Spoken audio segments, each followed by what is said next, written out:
बिस्मिल्लाहिर्रहमानिर्रहीम अस्सलाम वालेकुम वरहमतुल्लाहि वबरकातुहू। मैं हूं homeo herbalist doctor Mohammad Mukhtar Qadri, कामों के गुजरांवाला पाकिस्तान से। अक्सर दोस्त जो है ना ये सवाल करते हैं कि कोई ऐसा नुस्खा बताएं जिससे जो है ना वो जवानी बरकरार रहे, कुव्वत बाब मज़बूत रहे और इसके अलावा जिस्म में वीकनेस और कमज़ोरी भी ना आए। तो नुस्खा जात तो बेतहाशा होते हैं, लेकिन कुछ नुस्खा जात ऐसे होते हैं जो बिल मिजाज इस्तेमाल किए जाएँ तो वो ज़्यादा फ़ायदा होता है। तो आज का नुस्खा जो है ना वो ऐसे ही मरीज़ों के लिए मैं आपको इसका मिजाज भी बताऊंगा और ये भी बताऊंगा कि किस मिजाज के मरीज़ जो हैं ये इस्तेमाल करें तो उसको इसका बहुत ही ज़्यादा फ़ायदा होगा और इंशाल्लाह जवानी बरकरार रहेगी, तबीयत आपकी जो है ना वो एक्टिव रहेगी, जिस्म एक्टिव रहेगा, सुस्ती नहीं आएगी। ऐसे मरीज़ जो कम हिम्मती का शिकार हैं उनके लिए बहुत ही ज़्यादा मुफीद है।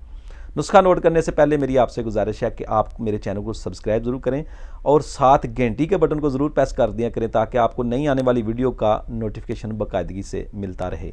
और साथ लाइक ज़रूर कर दें, इससे चैनल जो है ना वो ग्रो करता है। तो चलें नुस्खा की तरफ चलते हैं। इंशाल्लाह आपको नुस्खा पसंद आएगा। नुस्खा भी बहुत अच्छा है और बनाएं और फ़ायदा उठाएं। अब मौसम भी चेंज हो चुका है, अब मौसम सर्दी का मौसम आ चुका है तकरीबन। अभी अक्टूबर है, आज अक्टूबर की 12 तारीख हो गई है।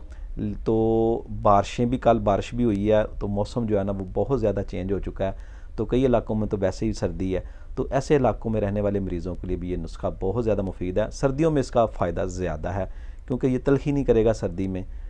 तो मिजाज इस नुस्खा का होगा उज़लाती गुद्दी। उज़लाती गुद्दी मिजाज का ये नुस्खा होगा, ये मजून होगी। तरीका इस्तेमाल इसका क्या है, बनाने का तरीका क्या है, ये सारा मैं इस वीडियो में आपको बताऊँगा। वीडियो के साथ जुड़े रहें। पहले नुस्खा नोट कर लें।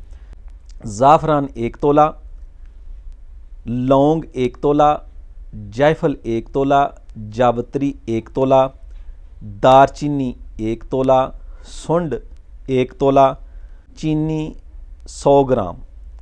चीज़ें सारी नोट कर लें। आप प्याज ले लें, सफ़ेद प्याज ले लें, उनको अच्छी तरह निचोड़ लें, कद्दूकश करके उनको निचोड़ लें।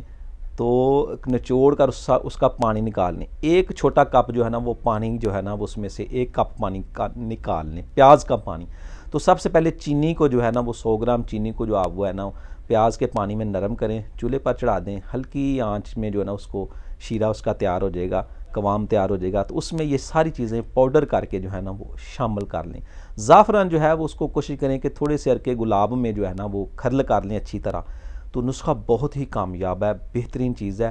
3 माशा आप सुबह और 3 माशा शाम, या इस तरह कर लें। थोड़ी कम मिकदार में शुरू भी कर सकते हैं। आपको 1 चाय वाला चम्मच जो है ना वो इस्तेमाल कर सकते हैं, 1 से 2 चम्मच तक इस्तेमाल कर सकते हैं। 1 चाय वाला चम्मच सुबह, 1 शाम, नीम गर्म दूध के साथ आप इस्तेमाल करें। इंशाल्लाह आपको इससे फ़ायदा होगा। अब इस नुस्खा का मिजाज है उज़लाती गुद्दी है और ये कौन से मरीज़ों में मुफीद है। ऐसे मरीज़ जो नमर्दी का शिकार हैं, जिनको शहावत बिल्कुल नहीं आती, असाबी उज़लाती तहरीक के मरीज़ या असाबी गुद्दी तहरीक के मरीज़, उनमें ये बहुत ही ज़्यादा मुफीद नुस्खा है। जिस्म में जोश पैदा कर देता है, कुव्वतें बहाल कर देता है।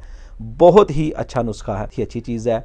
बनाएं और फ़ायदा उठाएं और मुझे दुआओं में याद रखें। अस्सलाम वालेकुम वरहमतुल्लाहि वबरकातुहू।